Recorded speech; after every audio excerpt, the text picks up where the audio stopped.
तो हेलो मेरे प्यारे भाई बहन, कैसे हैं आप सब। स्वागत है मेरे YouTube channel for easy class में। तो आज की इस क्लास में हम लोग पढ़ेंगे क्लास 10th। उसमें हम लोग केमिस्ट्री को पढ़ेंगे, जिसका केमिस्ट्री में हमारा पहला नंबर चैप्टर का नाम है रासायनिक अभिक्रिया एवं समीकरण। तो केमिस्ट्री का पहला नंबर चैप्टर के आज की इस क्लास में हम लोग डिस्कशन करने वाले हैं। तो चलिए जानते हैं आज की इस क्लास में चैप्टर नंबर 1 के, जिसका नाम है रासायनिक अभिक्रिया एवं समीकरण। तो दोस्तों चलिए इस वीडियो को शुरू करते हैं। तो सबसे पहले आखिर जानेंगे आखिर केमिस्ट्री यानी रसायन शास्त्र होता क्या है। तो विज्ञान की वह शाखा जिसके अंतर्गत पदार्थों के संगठन, संरचना, गुणों और रासायनिक अभिक्रिया के दौरान इनमें हुए परिवर्तनों के बारे में अध्ययन किया जाता है। यानी विज्ञान की वैसी शाखा जिसके अंतर्गत पदार्थों का संगठन यानी पदार्थों का बनना, यानी पदार्थ किस प्रकार बन रहे हैं, उनकी संरचना, और जो नए पदार्थ बन रहे हैं उनकी संरचना कैसी है, उनका गुण कैसा है यानी उनका प्रॉपर्टीज कैसा है, और उनमें रासायनिक अभिक्रिया के दौरान हुए परिवर्तनों के बारे में अध्ययन करते हैं। तो यानी विज्ञान की वह शाखा जिसके अंतर्गत पदार्थों के संगठन यानी उनकी बनावट, उनकी संरचना, उनका गुण, उनका रासायनिक अभिक्रिया जो होता है उनके दौरान कौन कौन से परिवर्तन हुए, इनके बारे में हम लोग रसायन शास्त्र में अध्ययन करते हैं। तो अब हम लोग जानेंगे आखिर रसायन शब्द का शाब्दिक अर्थ क्या होता है। तो इसका शाब्दिक अर्थ रस प्लस आयन होता है। रसायन शब्द का शाब्दिक अर्थ रस प्लस आयन होता है। रस मतलब होता है द्रवों का अध्ययन, यानी विज्ञान की वह शाखा जिसके अंतर्गत हम द्रवों का यानी लिक्विड्स का अध्ययन करते हैं, उसको हम लोग रसायन शास्त्र कहते हैं। तो यहाँ से शाब्दिक अर्थ से हम लोग को मालूम चल गया कि रसायन क्या होता है। तो रस प्लस आयन से रसायन मिलकर बना है। रस प्लस आयन से रसायन बना है। रस का मतलब होता है द्रव का अध्ययन, यानी स्टडीज ऑफ लिक्विड, द्रव का अध्ययन। अब हम लोग जानेंगे आखिर रसायन विज्ञान के जनक यानी सबसे पहले रसायन विज्ञान के पिता कौन है, यानी उनकी खोज, सबसे पहले रसायन विज्ञान की खोज किसने किया। तो रसायन विज्ञान के जनक एंटोनी लेवोजियर, रसायन विज्ञान के जनक एंटोनी लेवोजियर को कहा जाता है। यानी जो रसायन विज्ञान के फादर बोले जाते हैं उनको हम लोग एंटोनी लेवोजियर के नाम से जानते हैं। अब यहाँ पर एक क्वेश्चन आता है, एक नोट पॉइंट है कि एंटोनी लेवोजियर ने नाइट्रोजन जो गैस होता है उनका भी खोज किया था। एंटोनी लेवोजियर नाइट्रोजन जो गैस होता है उनका भी खोज किया था। तो यहाँ पर एक ऑब्जेक्टिव पूछ लेता है कि नाइट्रोजन गैस का खोज किसने किया था। तो नाइट्रोजन गैस का खोज एंटोनी लेवोजियर ने ही किए थे। हमारे एंटोनी लेवोजियर नाइट्रोजन गैस की खोज किए थे और इनको रसायन विज्ञान के जनक के नाम से भी जाना जाता है। अब हम लोग आखिर इसमें जानेंगे कि पदार्थ क्या होता है। रसायन शास्त्र में पदार्थ क्या होता है, तो चलिए जानते हैं आखिर पदार्थ होता क्या है, जिसको इंग्लिश में बोलते हैं matter. Matter, what is matter. तो कोई भी वस्तु, दुनिया का कोई भी वस्तु हो, वो अगर स्थान घेरता है तथा जिसमें द्रव्यमान हो, उसको हम लोग पदार्थ बोलते हैं।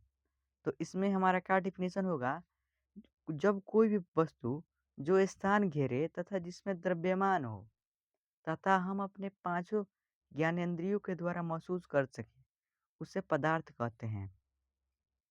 यानी कोई भी वस्तु, दुनिया का कोई भी वस्तु है, वो अगर स्थान घेरता है, उसमें द्रव्यमान हो तथा हम अपने पांचों ज्ञानेंद्रियों के द्वारा महसूस कर सके, उसे पदार्थ कहते हैं, जिसको इंग्लिश में मैटर बोला जाता है। अब यहाँ पर एक पॉइंट आता है कि आखिर हमारे 5 ज्ञानेंद्रियों कौन-कौन होती हैं। बहुत सारे स्टूडेंट होंगे जिनको नहीं मालूम होगा कि पांचों ज्ञानेंद्रियों क्या होती है। यहाँ पर हमने एक चर्चा किया है कि पांचों ज्ञानेंद्रियों के द्वारा महसूस कर सकें, बहुत सारे स्टूडेंट को नहीं मालूम होगा। तो चलिए हम इसको बता देते हैं कि पांचों ज्ञानेंद्रिय क्या-क्या होती है। तो पांचों ज्ञानेंद्रियों में पहला नंबर आता है आँख, आँख, कान, आँख, कान। तीसरा नंबर हमारा आता है नाक, जीभ, त्वचा। तो इसलिए हमने यहाँ पर एक टाइप भी कर ले रखा है कि पांचों ज्ञानेंद्रियों के नाम। यानी पहला नंबर हमारा हो जाएगा आँख, जिसको इंग्लिश में आई बोलते हैं। सेकंड नंबर हमारा होगा ईयर, जिसको हिंदी में कान बोलते हैं। थर्ड नंबर हमारा है नाक, जिसको नोज बोलते हैं, NOAC।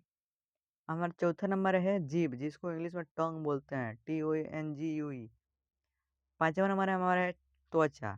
तो ये हमारा हो गई पांचों ज्ञानेंद्रिय, जिसे हम आँख, कान, नाक, त्वचा, जीभ से महसूस कर सके। तो उन सभी को भी हम लोग पदार्थ बोलते हैं।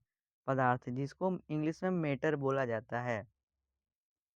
लड़ाई झगड़े वाला मैटर नहीं, ये पदार्थ की बात हो रहा है विज्ञान में। वो विज्ञान में, रसायन शास्त्र में हम लोग बात कर रहे हैं पदार्थ के बारे में।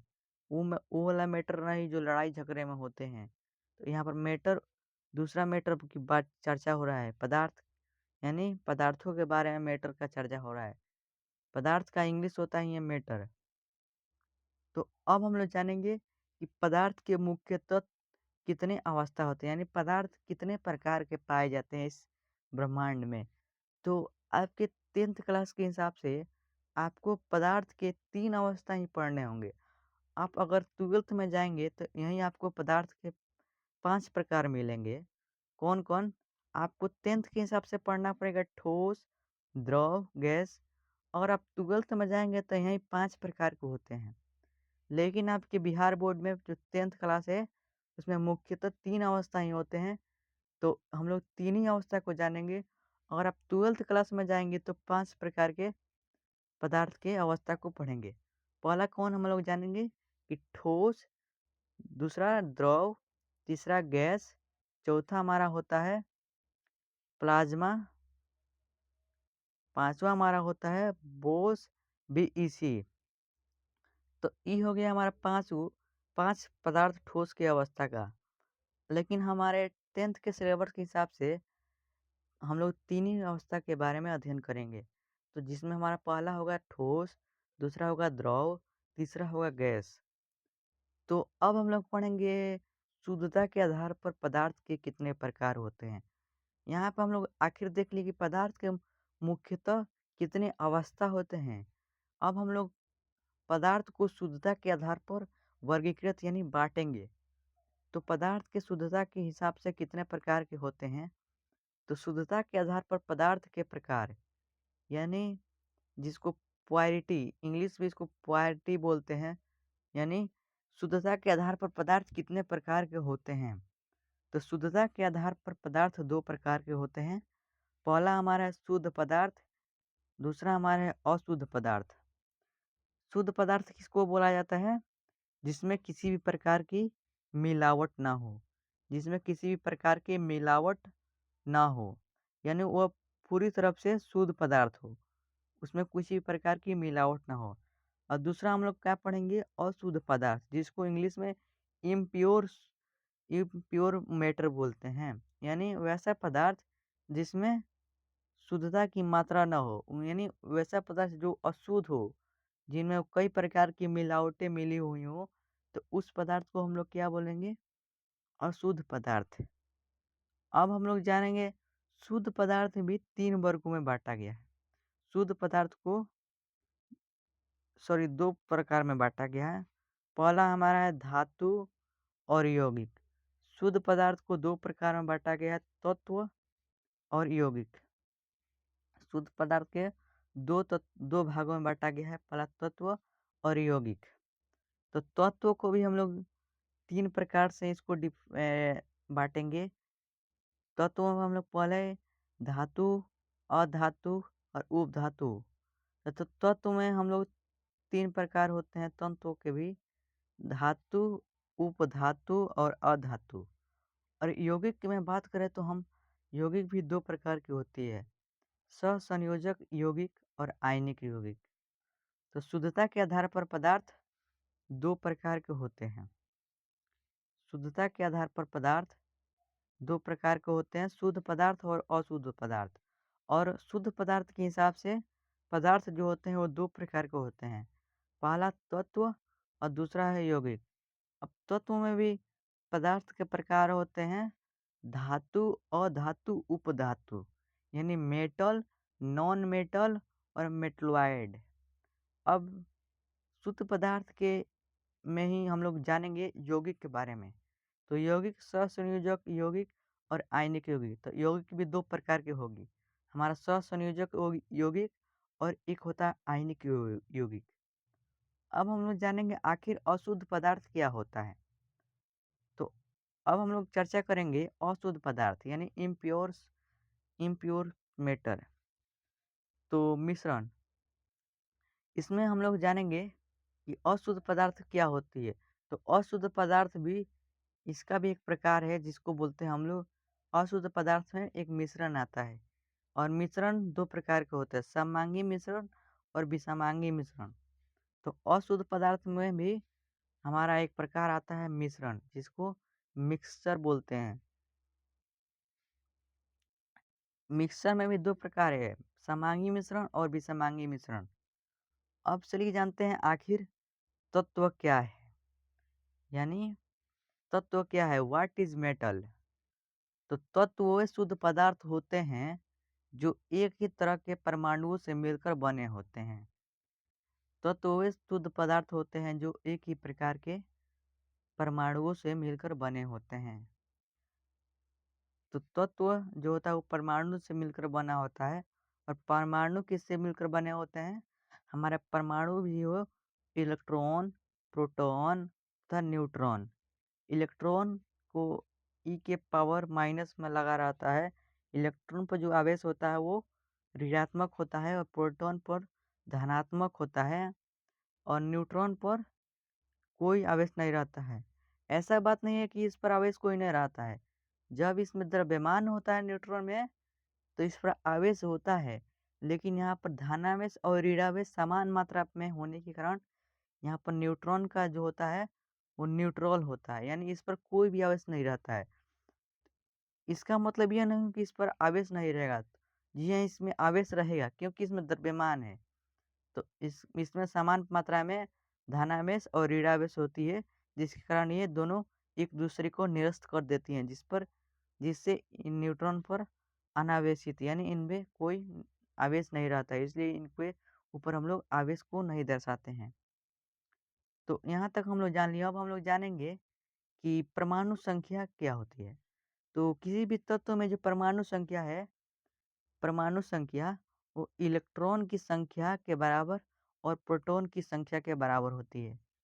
तो परमाणु संख्या क्या होती है हम लोग आगे के चैप्टर में डिस्कशन करेंगे।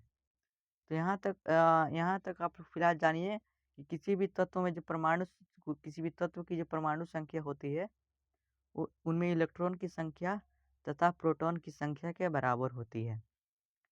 अब हम लोग यहाँ पर एक जानेंगे कि आखिर यौगिक क्या होता है, यानी कंपाउंड क्या होता है। तो यहाँ पर हम लोग जानेंगे कंपाउंड क्या है।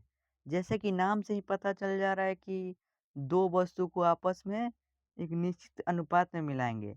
जैसे हमको जल बनाना है H2+O, तो हम लोग H2+O एक निश्चित मात्रा में मिलाएंगे तब यौगिक का निर्माण बनेगा और वो बनने वाला नया यौगिक जो होगा हमारा जल कहलाएगा।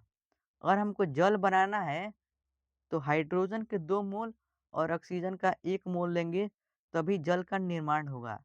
ऐसा नहीं है कि हम लोग जल हाइड्रोजन के 3 मोल ले लिए और ऑक्सीजन के 2 मोल ले लिए तो इससे जल का निर्माण होगा। तो इससे बिल्कुल जल का निर्माण नहीं होगा। तो यौगिक में क्या जानेंगे हम लोग, 2 या 2 से अधिक तत्व जब एक निश्चित भारानुपात में मिलकर रासायनिक अभिक्रिया के फलस्वरूप एक नए पदार्थ का निर्माण करते हैं तो इस प्रकार के पदार्थ को यौगिक कहते हैं। अभी हमने एक एग्जाम्पल के माध्यम से आपको समझाया कि जब 2 तत्व, मान लीजिए हाइड्रोजन हो गया, हाइड्रोजन के 2 मोल हो गए और ऑक्सीजन के 1 मोल हो गए, तो इसलिए इससे क्या बनता है हमारा जल, जिसको अणुशुद्ध जल का क्या होता है H2O, जिसको हम लोग जल बोलते हैं, वाटर। तो यहाँ पर 2 या 2 से अधिक तत्व भाग लिए, 1 तत्व और 2 तत्व और एक निश्चित भारानुपात में इनको हम मिलाएँगे। ऐसा नहीं है हम लोग कि हाइड्रोजन के 3 मोल मिला दिए और ऑक्सीजन का 5 मोल मिला दिए, तो इससे जल का निर्माण नहीं हुआ। तो इसलिए यहाँ पर लिखा है कि जब 2 या 2 से अधिक तत्व जब एक निश्चित भारानुपात में यानी एक फिक्स क्वांटिटी में मिलकर रासायनिक अभिक्रिया के फलस्वरूप जब 2 तत्व आपस में मिलते हैं तो रासायनिक अभिक्रिया उनके बीच होती है और उनके बीच रासायनिक अभिक्रिया होने के बाद एक नए गुण वाले पदार्थ का निर्माण होता है। तो इस प्रकार के पदार्थ को हम लोग यौगिक बोलते हैं, जिसको इंग्लिश में कंपाउंड बोलते हैं। तो यहाँ तक हम लोग जान लिए आखिर रासायनिक अभिक्रिया क्या है, इनके एग्जाम्पल भी जान लिए। तो यहाँ पर हम लोग एग्जाम्पल भी लिखे हैं कि जब हाइड्रोजन और ऑक्सीजन को मिलाते हैं तो जल का निर्माण होता है। यहाँ पर हाइड्रोजन के 2 मोल और ऑक्सीजन के 1 मोल निश्चित भारानुपात में मिलाने पर हाइड्रोजन एंड जल का निर्माण हुआ है। ऐसा नहीं है कि हम लोग हाइड्रोजन के 3 मोल ले लिए और ऑक्सीजन के 5 मोल ले लिए, तो जिससे जल का निर्माण नहीं होगा। तो यहाँ तक हम लोग जान लिए कि आखिर यौगिक यानी कंपाउंड क्या होता है। तो कंपाउंड क्या होता है? जब 2 तत्व को आपस में मिलाएँगे, मान लीजिए ए पदार्थ हो गया और बी पदार्थ हो गया, कोई 2 तत्व हो गया, अगर हम इसको एक निश्चित भारा अनुपात में मिलाएँगे, तो जो नया पदार्थ होगा, तो जो इसके रासायनिक अभिक्रिया के बाद जो नए पदार्थ होगा, तो इनमें निश्चित भारा अनुपात में मिलाने से ही इनका सही मात्रा में निर्माण होगा। तो कंपाउंड किसे कहता है? 2 या 2 से अधिक तत्व जब एक निश्चित भारानुपात में मिलकर रासायनिक अभिक्रिया के फलस्वरूप नए पदार्थ का निर्माण करें। तो दोस्तों यहाँ तक हम लोग जान लिए कि यौगिक क्या है। अब नेक्स्ट टॉपिक हम इसके आगे हम लोग जानेंगे। तो आज से एक मोटिवेशन है, टुडे मोटिवेशन लाइन, जिस पर दुनिया हँसा है उसी ने इतिहास रचा है। जिस पर दुनिया हँसा है उसी ने इतिहास रचा है। तो याद रखें, जिस पर लोग ने हँसा है उसी व्यक्ति ने इतिहास रचा है।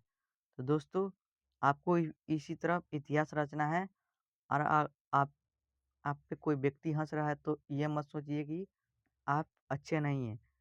आप दुनिया को हँसने दीजिए, आप एक दिन इतिहास पक्का रचिएगा, ये पूरी वादा है, गारंटी है।